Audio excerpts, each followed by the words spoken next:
안녕하세요. 올해 58회 기출문제 무료 해설 강의를 촬영합니다. 본 해설 강의는 기출문제가 조문형, 판례형, 사례형이 있습니다.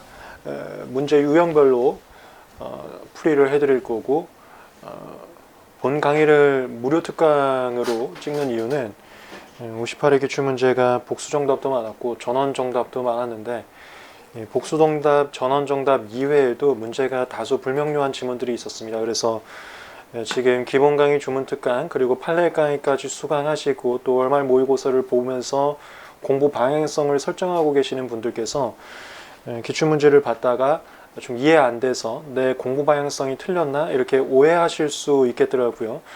그런 것을 사전에 미리 잡아드리고, 여러분들이 그 기본 강의, 주문 강의, 판례 강의, 그리고 월말 모의고사를 보면서 해왔던 방향성이 틀리지 않았다, 이런 거를 보충적으로 말씀드리려고 특별하게 58회 기출문제를 무료 특강으로 찍게 되었습니다. 문제는 지금 별리사스쿨의 첨부 파일에 있을 거고요. 해설은 따로 없습니다. 다만 이 해설은 곧 아마 한 다음 주 정도에 출간될 것 같은데, OX 문제집이나 기출문제집에 포함이 될 거니까, 특히 기출문제집은 회차별로 정확하게 해설이 있습니다. 그거를 참고해 주시면 되겠습니다. 먼저 조문형부터 연습을 하겠습니다. 58회 3번 문제입니다. 정답은 5번으로 당시 결정이 되었었습니다.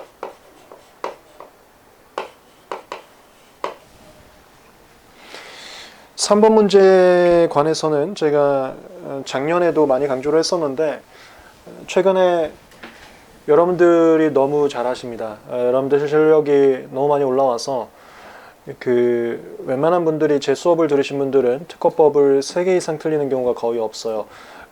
다 맞거나 한두 개 틀리거나, 많이 틀려야 3개 정도 틀려서 점수의 폭이 분별이 되지 않는 상태에 이르렀습니다. 그러니까 다 점수가 비슷비슷한 거죠.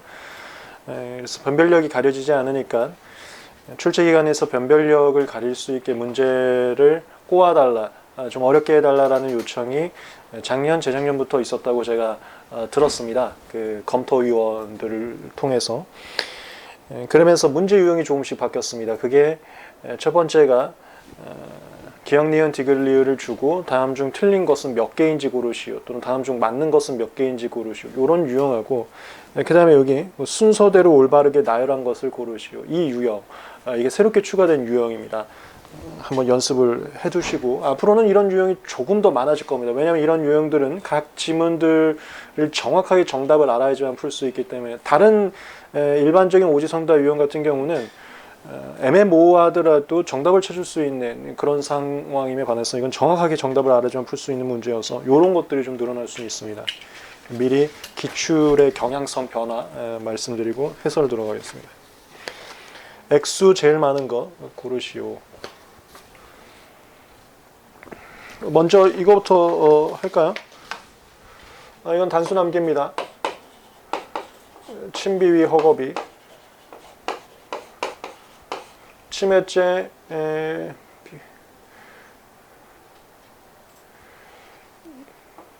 이게 비밀 누설죄인가요? 위증죄, 허위표시죄, 거짓죄, 비밀유지명령 위반죄. 75335, 7년, 5년, 5년, 3년, 3년, 5년, 그 다음에 1억, 나머지는 1년당 1,000만 원씩.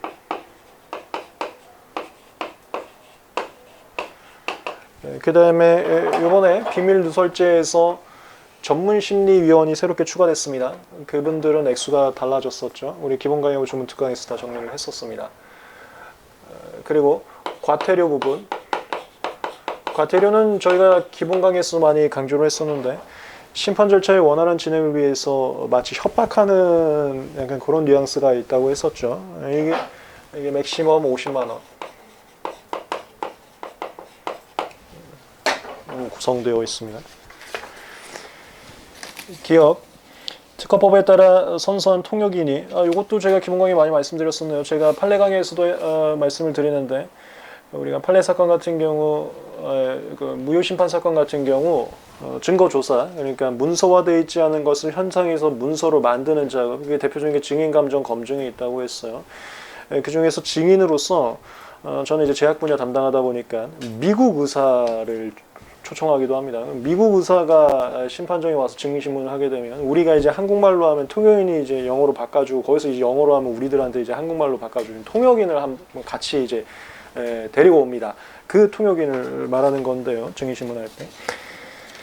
그리고 선서라는 것은 내가 거짓 없이 진실만을 고하겠다. 이 선서 먼저 하고 갑니다. 통역인도 똑같이 하고 갑니다. 심판원에서 거짓으로 통역을 한 경우 그 통역에 대한 벌금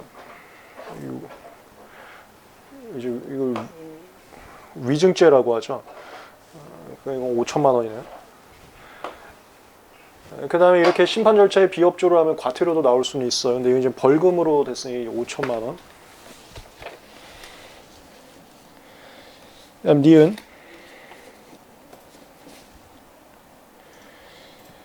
법인의 업무에 관해서 그 대표자가 특허권을 침해한 경우, 이게 대표자를 우리가 종업원이라고 하는데요. 그 대표자에 대한 벌금.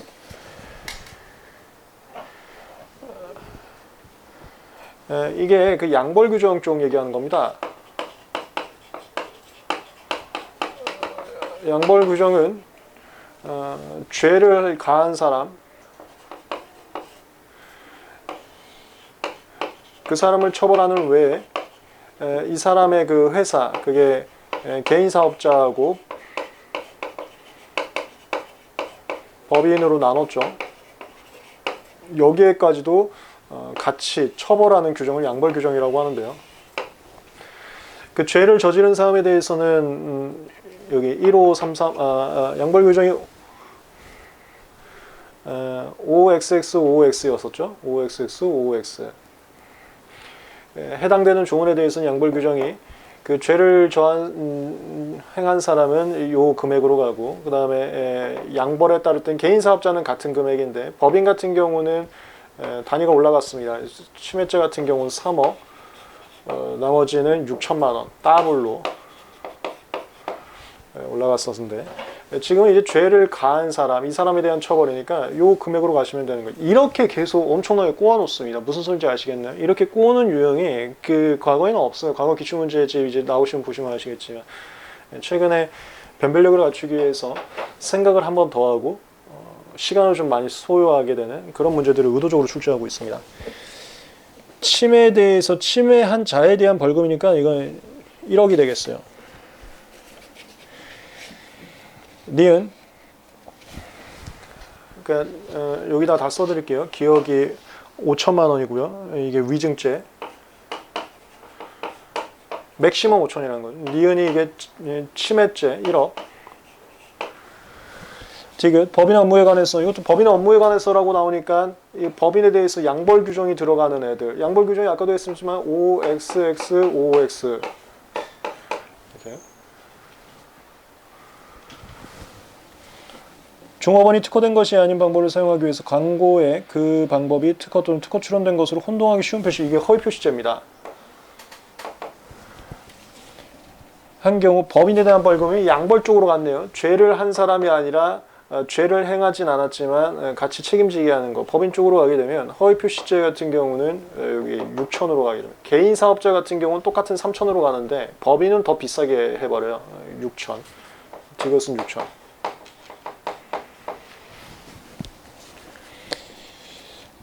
리을. 법인의 업무에 관해서 또 법인의 업무로 가면은 양벌 규정 쪽 얘기를 같이 들어가는 건데요. 종업원이 전유실권을 침해한 경우, 침해죄는 특허권만이 아니라 전용이도 같이 나옵니다. 그러니까 배타권 얘기 나오면 특허 전용이 같이 나온다는 거 우리 기본 강의에서 많이 했었네요.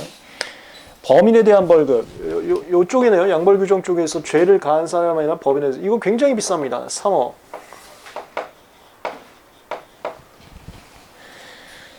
그 다음에 위음. 개인이 부정한 행위로 존속기간 연장로 결정. 이게 데이터 사기친 겁니다. 그게 여기요. 거짓행위죄.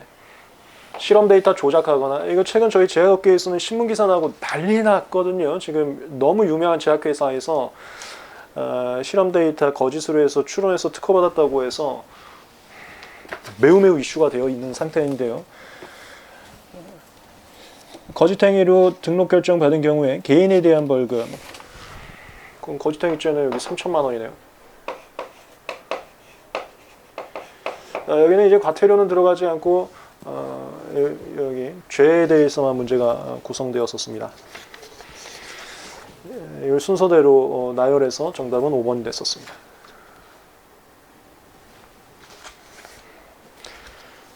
시간이 조금 많이 소요됐을 겁니다. 그 다음에 9번 문제입니다.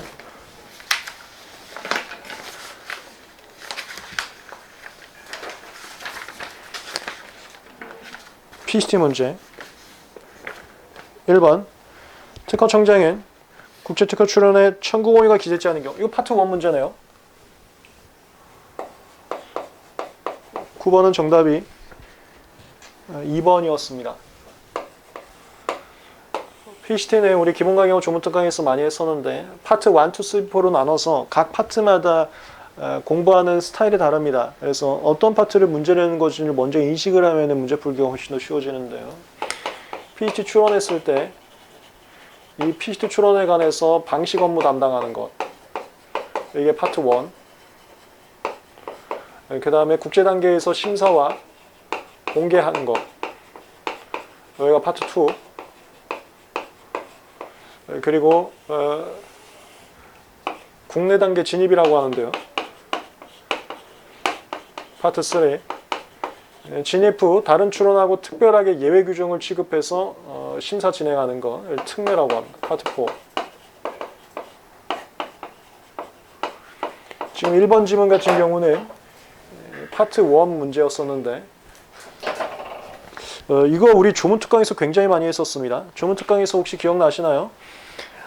우리나라에서 출원하는 거하고 우리나라에서 PT 출원했을 때, 우리나라에서 출원했으면 청구범위 제출하지 않다 하더라도 방식에 아무런 문제가 없어. 이걸 청구범위 유예제도라고 합니다. 근데 PT 출원할 때에는 우리나라가 재량권을 행사할 수가 없어서 청구범위를 제출하지 않으면 바로 방식이 위반됩니다. 그게 적언 발청 표지, 보안 사유였습니다. 조문특강 앞부분에서 직접적으로 대비했던 부분이죠.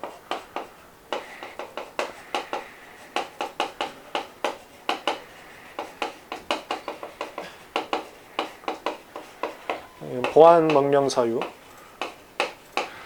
참고로 말 나온 김에 다 정리해 볼까요?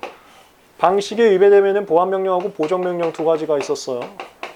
보정 명령은 발명의 명칭, 요약서, 3조 197조 3항 방식 수수료. 이렇게 됐고요. 그 다음에 얘하고는 느낌이 좀 다르게 가는 게 하나가 더 있었죠. 그게 보안 명령이긴 한데 이게 발청 도면 오기재한 경우, 이게 저 새롭게 개정법을 통해서 추가됐다고 했습니다. 시행규칙에서 우리 기본강의 조문특강에서 다 있었습니다. 그 다음에 도면 미제출 추이 통지.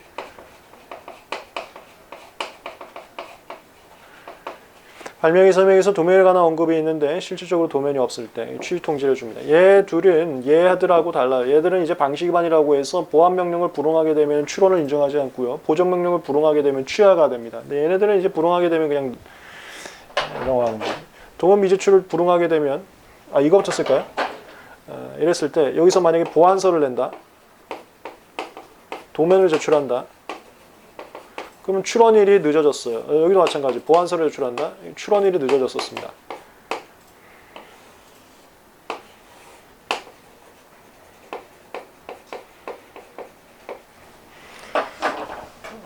그리고 미제출 시 취급. 여기는 출원 절차가 종결되어 출원을 인정하지 아니한다 해갖고 종결해버리고, 여기는 취하시켜버립니다. 그 다음 여기는 별 게 없고, 여기 도면이 없는 것으로, 도면에 관한 설명이 없는 것으로 간주하고 그냥 진행. 이게 방식 하자 부분이라고 하죠. 지금 지문 같은 경우는 여기였었습니다. 청구범위 미제출 시 보안 명령 나오고, 보안서를 제출하면 출원이 늦어지고, 보안서를 제출하지 않으면 출원을 인정하지 않고 절차가 종결되게 됩니다.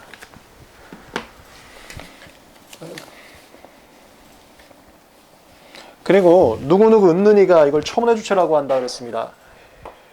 우리 조문 특강에서 많이 강조했었는데,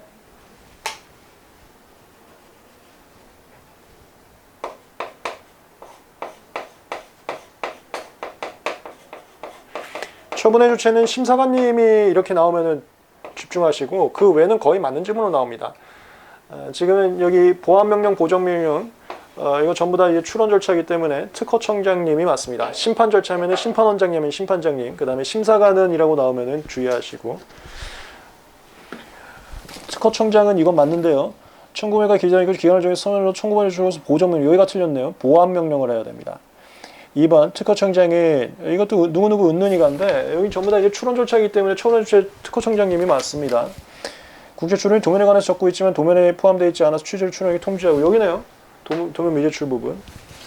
이거는 방식의 하자는 아니지만 한번 알려주는 겁니다. 선정을 정하는 기간 도면을 제출하면은 도면을 만약에 제출하게 되면은 그날이 출원일이 되고요. 도면을 제출하지 않으면 이건 방식 위반이 아니기 때문에 출원이 죽거나 그러지는 않아요. 그냥 도면에 관한 설명이 없는 것으로 보고 진행이 되는 거고, 요 라인이었습니다.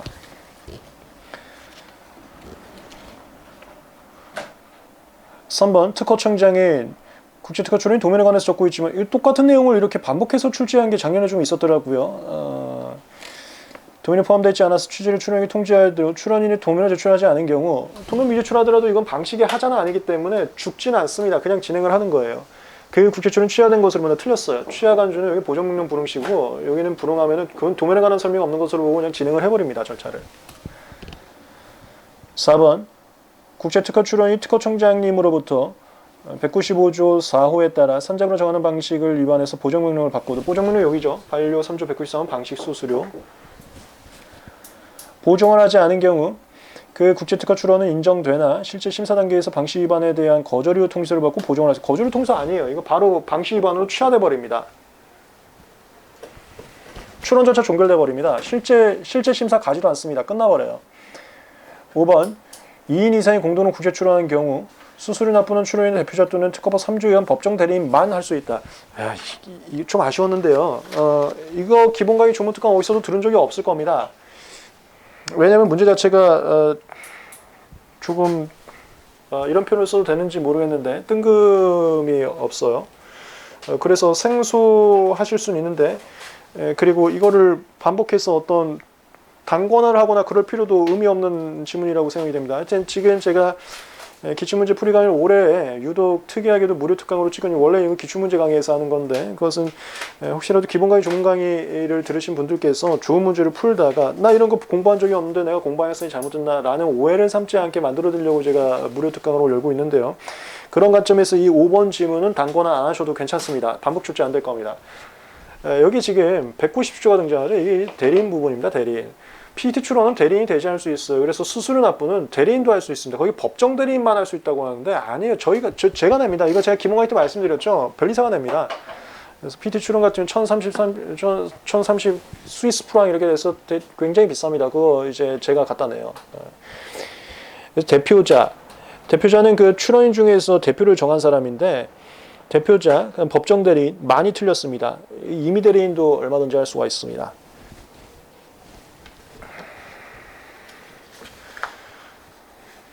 10번 128조에 따른 손해액과 배상액의 산정에 관한 설명을 옳지 않은 것은, 10번은 정답이 4번이었어요.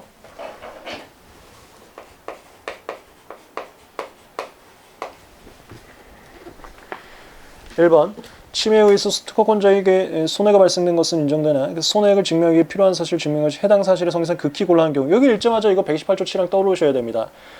법원은 변론 전체 취지와 증거조사 결과에 기초해서 상당한 손해액을 인정할 수 있고, 이거 우리 얼마 전에 판례 강의에서 정리했었는데, 이때 상당한 손해액을 인정할 때 법관이 마음대로 한다, 자유재량으로 정할 수 있다, 무조건 틀린 점 찾아냈어요. 이거 자유심중주의라고 하는 건데, 자유심중주의와 자유재량은 다릅니다.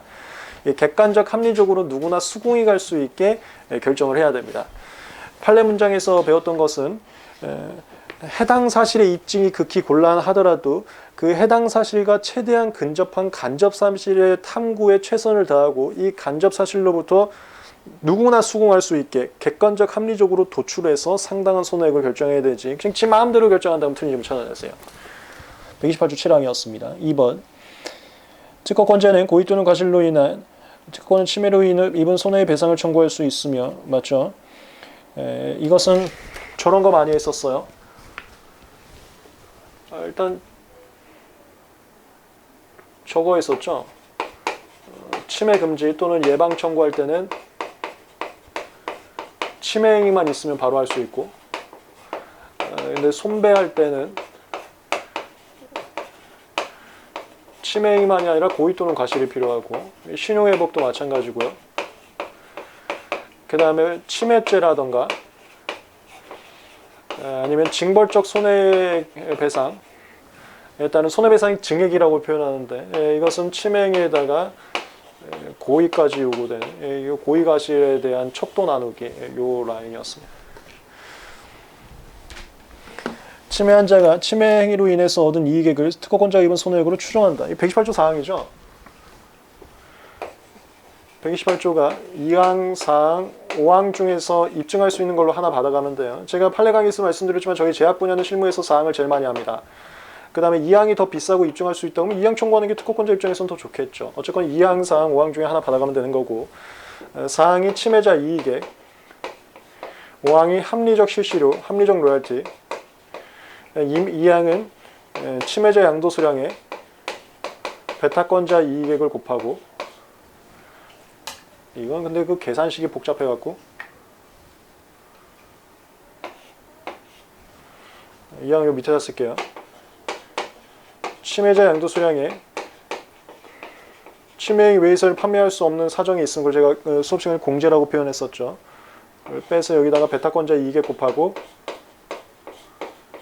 얘네들을 맥스 잡습니다. 이게 생산 능력이라고 해서 배타권자 생산 가능 수량에서 실제 판매한 수량 빼고 나머지 판매 가능했던 수량, 판매 가능 수량이 실제 판매 수량이죠. 배타권자 생산 능력 빼기, 배타권자 생산 수량 빼기 판매 수량에서 판매 가능 수량을 맥스로 잡습니다. 이 금액에다가 이렇게 쓸까요, 차라리?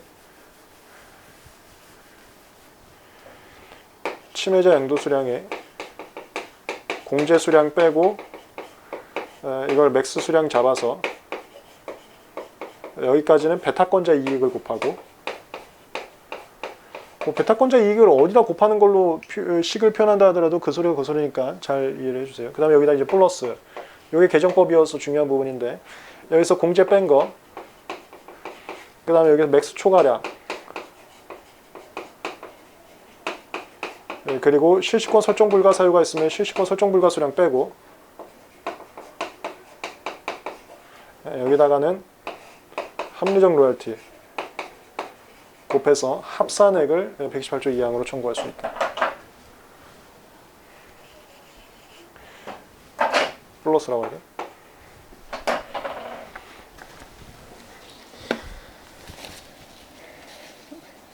사망. 특허권자가 손해배상을 청구하는 경우 그 특허 발매 실시에 대해서 합리적으로 받을 수 있는 금액을 본인이 입은 손해액으로 해서 손해배상 청구할 수 있지만, 맞죠? 이거 128조 5항 얘기하는 거죠.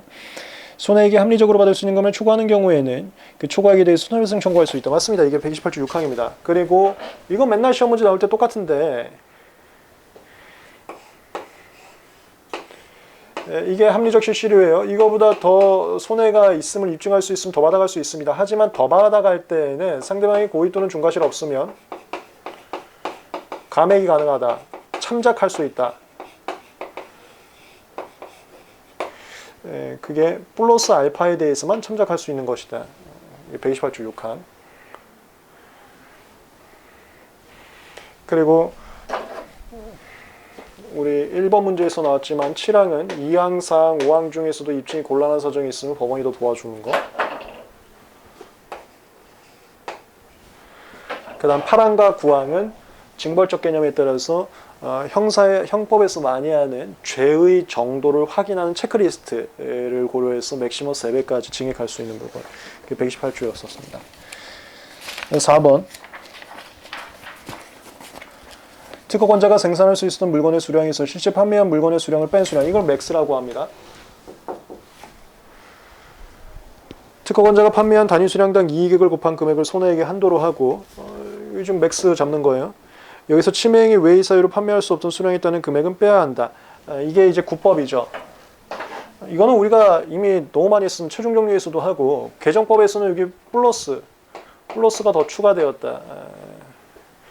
그래서 구법에서는 여기까지만 받아갈 수 있었는데 개정법에서는 요 공제하거나 맥스 초과한 부분에 대해서도 더 받아갈 수 있게 개정이 되었다. 그래서 맥스 부분까지만 받아가는 게 틀린 거예요.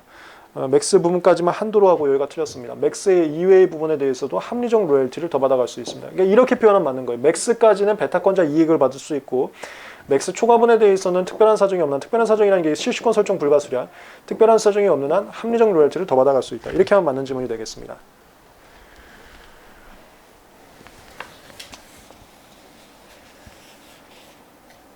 (5번) 타인의 특허권을 침해한 행위가 고의적으로 인정되는 경우에는 징벌적 개념에 따른 손해배상이 증액가는 거네요. 128조 1항에도 불구하고 1항이 이제 고의 또는 과실이 있으면 손해배상 청구할 수 있다는 거였었는데 그거 벗어나서 2항부터 7항까지의 규정에 따라 손해로 인정된 금액의 3배를 넘지 않는 부분에서 징벌적 개념은 최고 3배입니다. 3배 잘 외우세요. 배상액을 정할 수 있다. 맞습니다. 4번이 문장 표현이 좀 완벽하진 않았는데 개정법 묻는 거였어요. 과거에는 맥스 한정된 부분까지만 받아갈 수 있는데 지금은 맥스 초과 부분에 대해서도 합리적 로열티를 더 받아갈 수 있는 점, 이거를 묻는 의도였던 것 같습니다.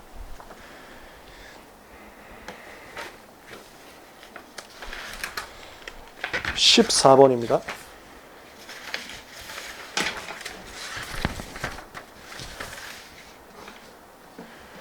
14번은 1번이 정답이고요.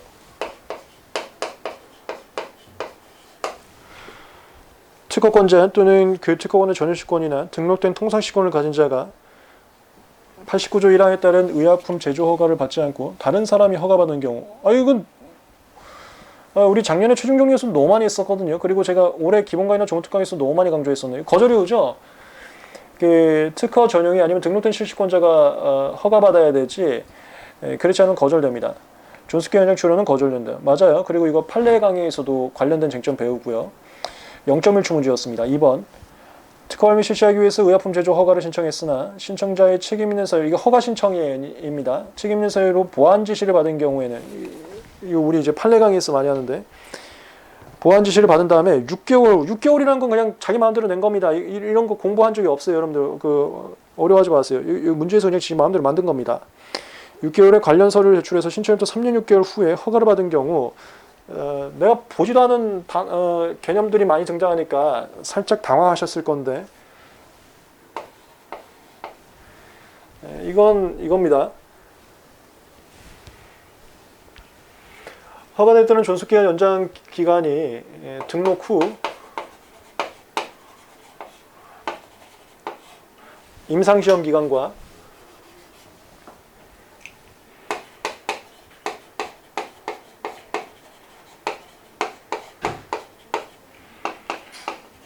허가 신청 서류 검토 기간,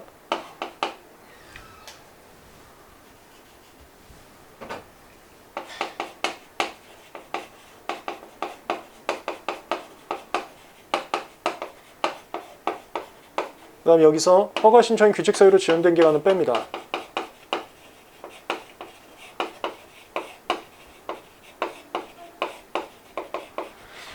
문제에서 그 6개월이라고 한 거는 요 귀책 지연이 6개월은 적어도 있다는 소리예요. 근데 지금 보면 신청일부터 3년 6개월, 이것도 그러니까 여러모로 그냥 다 틀린 지문이라고 보시면 됩니다. 이거 우리 기본강의나 종특강에서 많이 했었는데, 일단 특허가 등록을 받아요. 근데 보통 우리 실무에서는 등록 받기 전에 임상시험 먼저 진행합니다. 이게 일반적 속도인데요. 그러다 여기서 이제 임상시험 종료하고, 여러분들 기본강의나 종특강에서 많이 본 그림이죠. 그러고 나서 허가 신청을 하고 허가증을 받으면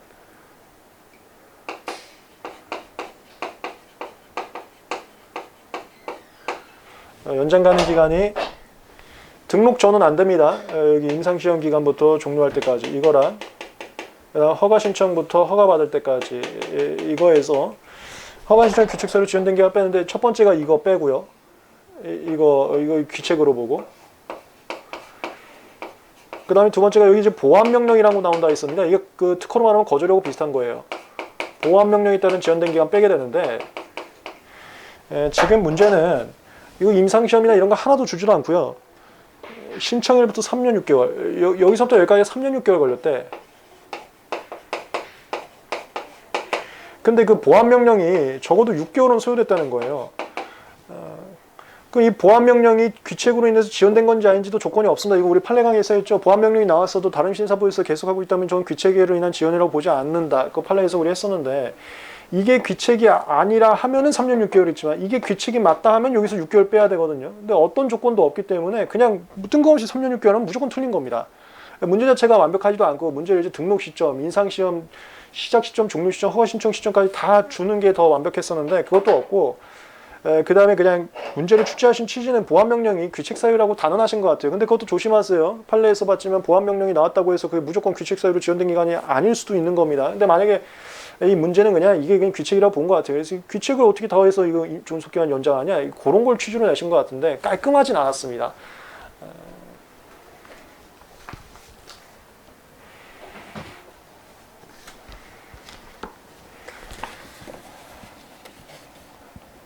그래서 굉장히 어색하다 하면서 이제 틀린 질문이 됐는데, 너무 어색하니까 아마 이거 시험장에서는 시간이 많이 걸리셨을 것 같습니다. 3번. 특허권 존속기간 연장 줄여는 허가받는 앞서, 이거 0.1초 문제죠. 허가 받은 날부터 3개월, 원존속기간 만료 전 6개월입니다. 6개월 틀렸어요. 3개월입니다. 존속기간 만료 전 6개월에는 할 수 없다. 하면 이거 반려됩니다. 4번. 청구권이 독립청구항이 2개 있는 경우 그 독립한 각각 별도로 의약품 제조 허가를 받기 위해서 소요된 게 각 독립한 걸로 2년 및 3년이 걸린 때에는, 이거 하자마자 끝나야 돼요. 등록제에 했던 존속기간하고 달리 허가되기 때는 존속기간은 의약품하고 연관이 있고, 의약품이란 건 인간의 존엄성 때문에 산업발전만 고려할 수는 없어요. 일정 부분 제한이 들어갔다고 했습니다. 그리고 그 제한들이 시험 문제 많이 나온다고 했었죠. 대표적인 게 맥스 5년까지만 가능하고, 그 다음에 신약에 대해서만 가능하고, 그 다음에 한 번만 가능합니다. 이거 한 번만 가능한 거예요. 독립학별로 2년, 4년 필요 없습니다. 아무거나 최초 허가로 한 번만 가능한 겁니다. 5년간 존속기간 연장 가능하다? 틀렸어요. 2년짜리와 3년짜리 중 최초 허가로 한 번만 가능한 겁니다. 2년 또는 3년만 가능한 거예요. 5번. 특허 발명 실시하기 위해서 의약품 제조 허가를 받기 위한 유효성, 안정성 시험에 7년이 소요된 경우에는, 이게 지금 임상시험에 7년 소요됐다고 하네요. 그 허가를 받는데 걸린 소요기간에 대해서, 아니네요. 유효성 안정성 시험에 7년이 있다니까 임상시험에 7년이 소요됐다는 거죠. 존속기간 연장을 할 수 있다. 틀렸어요. 맥시멈 5년까지만 가능합니다. 임상시험에 아무리 길어도 등록 후만 인정이 되고, 또 맥시멈 5년까지밖에 안 돼요. 그래서 틀렸습니다. 4번과 5번이 각종 제안에서 나온 쟁점이었습니다.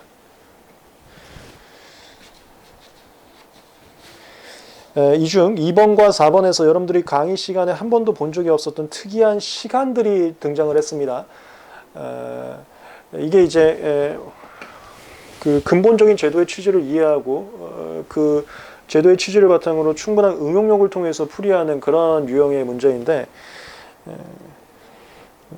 제가 풀이한 내용을 참고를 해서 다시 한번 조문을 통해서 문제풀이가 가능한지 연습을 한번 해보시기 바랍니다. 앞으로는 이런 문제들이 계속 많이 나오게 될 거예요. 이런 걸 이제 교수님께서는 또 이렇게 표현하시더라고요. 그 실무형 문제다. 그러니까 조문에 있는 표현으로만 출제하지 않고 조문에 있는 표현을 실사례로 변형시켜서 내려는 시도들을 많이 하십니다. 그 실무형 스타일의 문제가 조금 더 수험생들에게 어렵게 다가올 수도 있고, 또 실무적 감각을 기르는 것을 시험 때부터 연습을 해야 된다는 취지하에서 실무형 스타일을 많이 내려고 교수님들께서 얘기를 많이 하고 계세요. 그런 유형이다라고도 표현을 하시는데, 때문에 저희가 기본 강의에서 취지를 많이 설명해 드렸었죠. 그거 한번 참고를 해서 다시 한번 연습을 한번 해보시기 바랍니다. 그 다음에 이제 16번, 20번이 남았는데 칠판이 좀 모자랍니다. 최대한 이 칠판 안에서 해결을 좀 해보겠습니다. 이어서 16번. 16번은 정답이 1번이었습니다. 여기다 쓸게요. 죄송합니다. 이게 칠판이 모자라서. 16번은 1번이었어요. 갑은 발명 A를 2018년 9월 1일 미국 잡지에 게재한 후 공제를 주장해서 PCT에 따라 미국 특허청이 2월 1일 국제특허 출원했다. 지정국인 한국특허청이 국내 절차. 이것도 좀 어색했습니다. 그러니까 올해 기출이 과거의 기출들하고 좀 다른 점이 많았어요. 그러니까 문제 자체도 불명료한 게 좀 많았었고, 그 다음에 실무 스타일, 그러니까 최대한 실무적인 그런 내용을 접근시켜서 문제를 추출하고 있는데 거기서 좀 불명료하게 나와서 좀 전원 정답과 복수 정답이 좀 많게 돼서 좀 아쉬움도 있었고, 또 이 PCT 문제를 기존에는 한 문제만 출제했습니다. 근데 이 PCT를 굉장히 많이 내고, 또 실용신안도 한 문제만 출제했었는데 실용신안도 많이 하고, 문제의 배분의 균형에서도 좀 아쉬운 점이 있었는데요. PCT가 또 나왔죠. 여기 PCT 출제하고서는 16번은 파트 3와 파트 4 문제입니다. 이쪽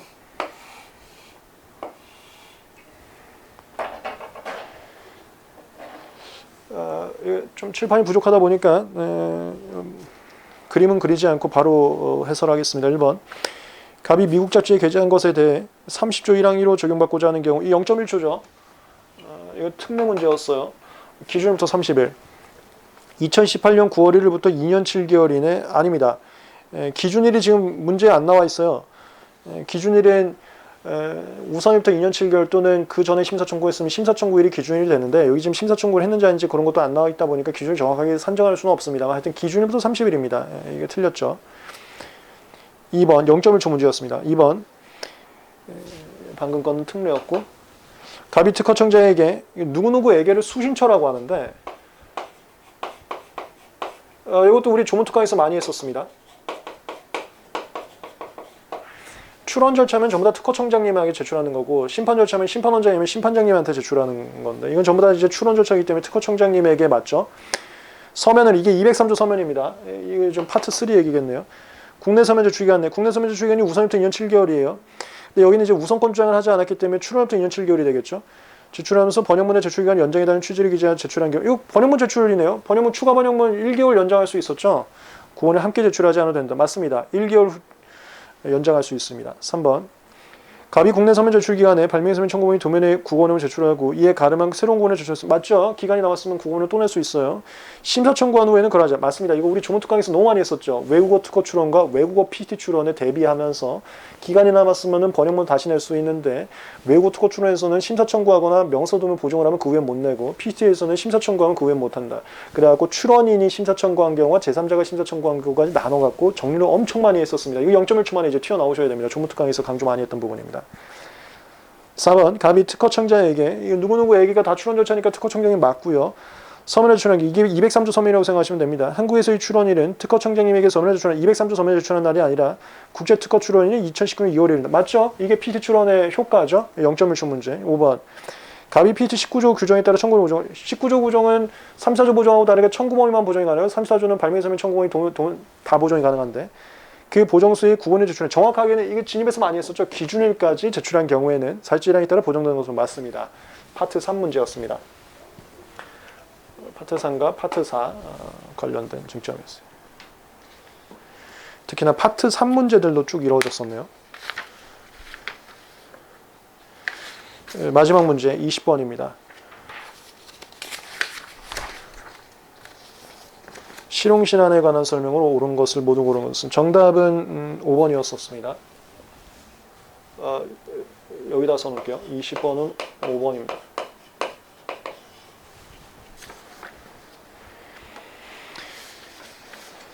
기억.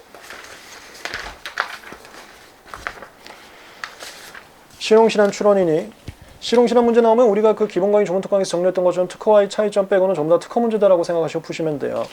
외국어 실용신안 출원한 경우, 외국어 출원은 특허나 실용신안 똑같습니다. 그냥 특허 출원이라고 생각하시면 돼요. 실용신안법에다 출원되는 특허법 47조 1항 1호 2호 1호 2호가 이게 최초 거절의 통지, 최후 거절의 통지입니다. 다른 기관에 정정을 하는 경우에는 이 오역 정정이네요. 와, 이거 우리 수업 시간에 너무 많이 했었죠. 그 오역 정정은 명선호 보정 가능 기간에 할 수 있는데, 그 중에서도 최초 거절 통지, 최후 거절 통지에 따른 오역 정정할 때는 맨 마지막 걸로 갑니다. 그 전권은 다 취하 간주시켜 버립니다. 그 내용, 심사관님의 편의를 위해서 맞는 거, 앞에 거 다 죽여버리는 거. 마지막 정정 전에 모든 정정은 처음부터 없은 것으로 본다. 맞죠? 취하 간주시킨다. 맨 마지막 걸로 한다. 그래서 우리 이거 보정 가능 기간에 따라서 나눠 갖고 정리 많이 했었습니다. 기본 강의에서도 많이 했었고 조문특 강의에서도 많이 했었는데, 자진 보정 기간에는 여러 번 하면 다 유효. 그 다음에 최초 거절 요청은 최후 거절 요청에서는 맨 마지막 걸로만, 재인사 청구할 때는 맨 처음 걸로만. 이게 보정도 그렇고 오역 정준도 그렇습니다. 니은 하나의 총괄적 고안의 개념을 형성하는 1군의 고안에 대해서도, 이거 45조죠. 45조는 특허하고 실용실험 똑같아요. 하나의 실용실험 할 수 있다. 뭐 이거 0.1초네요. 내용이 하나도 없네요. 단일성 만족하면은 하나의 출원을 할 수 있다. 이 이상의 독립항에 대해서도 단일성 조건을 만족하면 하나의 출원을 할 수 있다. 그걸 1군 또는 외국에서는 1그룹이라고 하는, 그룹핑한다 이렇게도 얘기를 드렸었죠. 그다음에 되게 특허 심판은 소속 직원이었던 사람. 이거 그 과거도 포함시킨다고 했었습니다. 이었던, 이거 맞습니다. 기본 강의나 조문특 강의에서 다 강조했었습니다. 이었던 사람이 실용실한 출원 중인 고안에 가서 직무상 알게 된 비밀을 도용한 경우, 비밀 누설죄인데요. 비밀 누설죄는 특허나 실용실한 차이가 없습니다. 그럼 침비위 허거비 해서, 여기 이미 했으면 침비위 허거비, 비밀 누설죄는 5년 이하 징역 5천만 원 이하 벌금. 5년 이하 징역 5천만 원 이하 벌금. 맞죠? 그리고 아까도 말씀드렸지만 내년 시험 문제는 그게 나올 수도 있어요. 이 비밀 누설죄에서 전문심리위원 같은 경우는 좀 다른 취급이 이번에 새롭게 들어갔었습니다. 리얼 실용시험 출도 3년이 지난 후에도 변경 출한 날부터 30일 이내는, 아유 이것도 특허하고 똑같은 문제. 이거 그냥 특허 문제라고 풀으셨으면 됐네요. 30 누구든지 실용실한 심사 청구할 수 있다. 심사 청구는 누구든지 가능하고요. 그 다음에 여기였었죠. 이것도 뭐 공간이 없으니까 출원을 소급해 있는 애들, 분할 변경 정당 권리자 같은 경우는 플러스 30을 더 줬다. 그 내용이었었습니다. 20번 같은 경우 좀 단순한 좋은 문제였었어요. 우리가 이렇게 해서 좋은 문제 한번 검토를 해봤는데, 조문 문제는 다행히 너무 어색한 문제는 없었어요. 그래서 문제풀이를 하는 데 있어서 많이 혼란됐다 이런 내용은 크게 없었습니다. 근데 이제 문제가 되는 게 사례 쪽 문제였었습니다. 조금만 끊었다가 사례 문제에서 불명료하게 나왔던 질문들 제가 다시 한번 개념 정리를 해드릴 테니까 적어보시기 바랍니다. 필기 한번 하고 사례 문제에 접근하겠습니다.